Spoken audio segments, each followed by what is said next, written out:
everybody, my name is Angie. Welcome to my channel. So today I'm going to be showing you how to make super simple burp cloths for newborns or babies, whatever. You can use these as washcloths too when they get a little bit older, but they're just very basic, you know, over your shoulder. It's made out of flannel. So you can use yardage for this, but I went and got this was part of it too, but I just went and got a flannel fat quarter pack. So there's 5 fat quarters in here, and a fat quarter is the perfect size that you will need to get 1 burp cloth. So if you get a yard of fabric, you'll be able to get 4 burp cloths out of this. So let's go ahead and get into it. You just need a sewing machine, iron, you know, basic sewing stuff, and then your flannel and coordinating thread. That's it. Super basic. You can whip these up super quick. So let's go ahead and get into it. All right, so first thing that I'm gonna do is just go ahead and take one or all or whatever of my fat quarters and my pieces of fabric here, and I'm just gonna go ahead and give it a press to get these wrinkles out. So I'm gonna go over to my ironing board and do that. All right, so I have my freshly pressed piece of fabric here, and I'm gonna go ahead and just fold it in half. So you can choose which way, but I'm doing it like this way is the longer way, and I'm folding it in half on that side so that it's more of a, you know, rectangle. Okay, so we're just folding it so that it's all nice and flat, and then all I'm going to be doing is trimming it down so that I'm cutting off the selvage on the one side and then just kind of squaring everything up. I'm going to go ahead and just get a nice, actually I'm going to start on the selvage side and cut that off.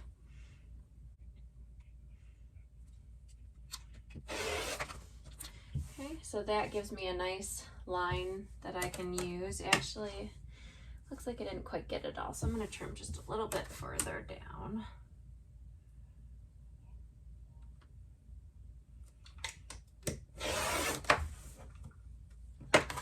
Okay, there's still a tiny bit there, but that's going to be in my seam allowance, so I don't mind. So now I'm just going to go ahead and take this edge here and line it up with one of the lines on my ruler and make sure that I am catching both sides. Cut that. And then this other long edge here. Now I'm just going to go ahead and the bottom line here, I'm going to match that up with one of the lines on my ruler and trim that off. I'm just lining it up as far over to the edge, that folded edge, as I can, just so that I'm not cutting off all that much.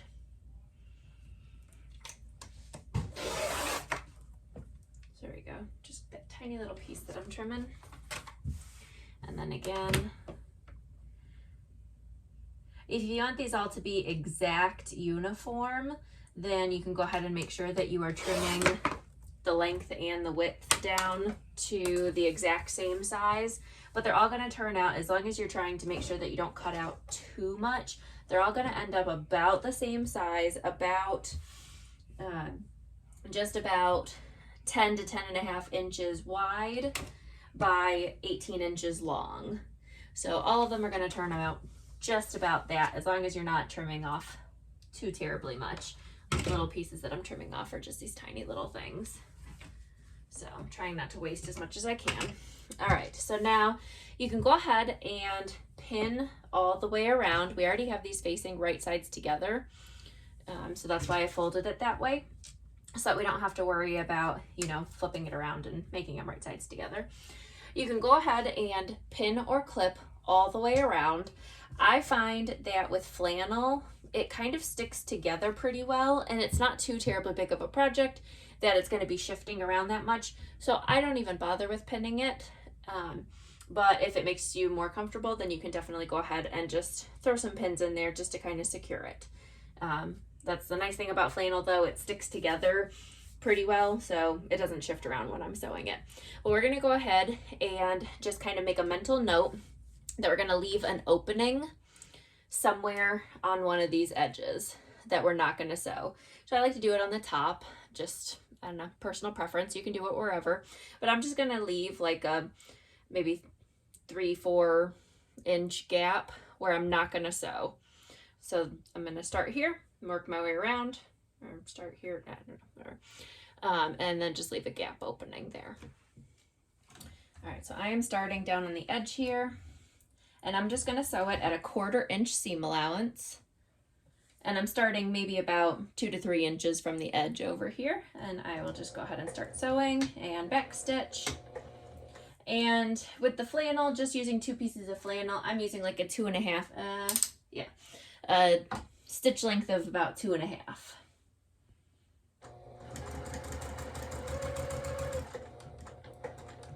And then we'll come up to the corner here with the needle down. We'll just go ahead and shift it over. And then just keep on going at that 1/4 inch.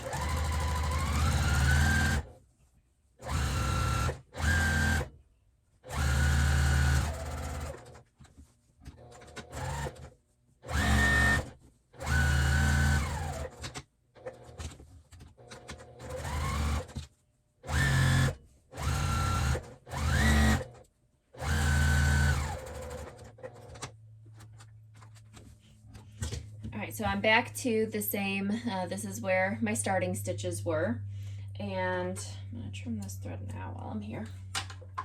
And I'm just going to go ahead and keep going at that 1/4 inch seam allowance.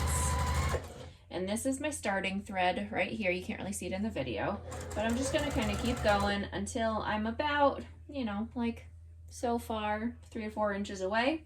I'm going to stop and back stitch just a few stitches to lock those in place, trim my threads, and now we have this where we went ahead and sewed the entire way around. All right, and then just to get us some nice corners before we turn this right side out, we're just going to go ahead and take our scissors and just snip the little end off. So we want to make sure that we're getting close to our stitches, but don't cut through those stitches. And we'll just do that on all 4 corners. And it just helps the corner poke out a little bit better and sit nicely. So there isn't so much bulk in the corner getting in the way of our, you know, corner poking out. Okay, so we got all of those corners cut. And we're just gonna go ahead and turn it right side out. So I find that I get better corners turned out if I like take my thumb and put it into the corner and then poke it through while it's still inside here. And I go around to all 4 corners and do that. I just find that the corners poke out a little bit better when I do that. I have less time fussing with them. So all my corners are looking like that, like they're poked through on the inside of there. And now that I've done that, I can just go ahead and pull it all through. And I left plenty big enough opening that it just pops right on through. You don't have to mess with it too much. And then you just want to go ahead and push out those corners as best as you can. I like using this little chopstick thing. That seems to help push out those corners, but you can use like the end of your scissors, like a blunt pair of scissors. Just don't push too hard because it can poke through your stitches.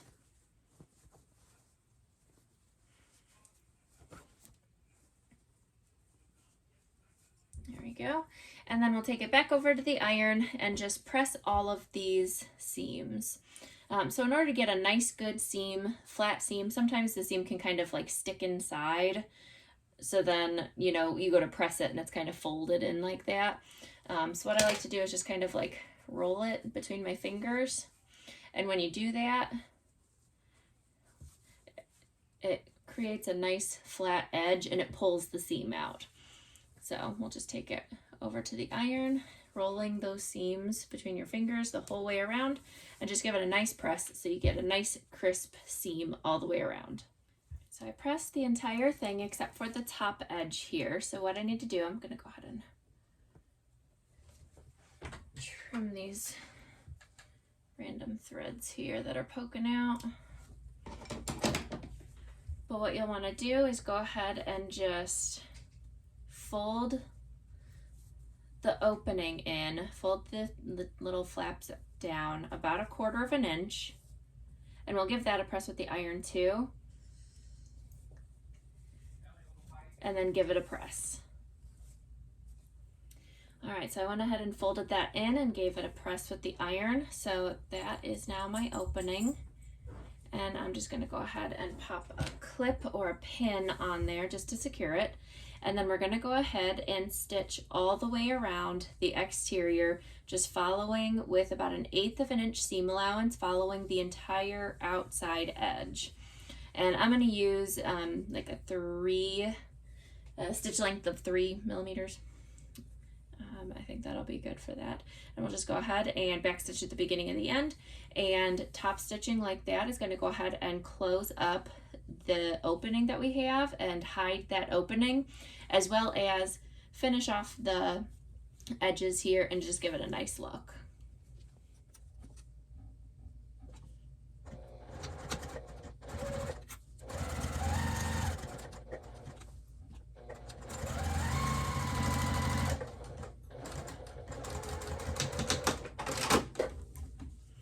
Alright, so I'll just go ahead and trim my threads here.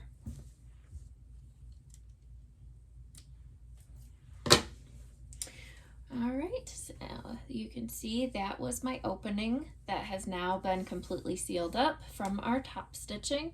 And we just have a nice line of stitching that goes around, it's not going into focus, but a nice line of stitching that goes around the entire outside edge, and it just kind of finishes it off nicely.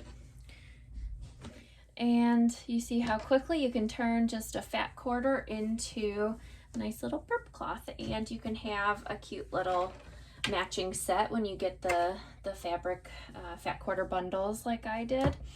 And you have a cute little matching set of 5 little burp cloths, and these would be perfect for any new mother, or for yourself if you're, you know, expecting or recently had a baby,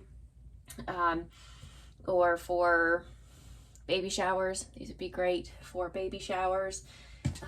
So yeah, that is it. You can whip these up in no time, have a nice set of 5 burp cloths, you know, within an hour. You batch sew all of them together, and it's a nice quick project. All right, well, thanks so much for watching, everybody. If you enjoyed this video, make sure to give it a thumbs up, and comment down below if you like making these types of things, or if you like these types of videos. If you have any suggestions of types of videos that you like seeing, give me a comment below, and make sure to subscribe to stay tuned for my next sewing project. I'll see you later. Bye.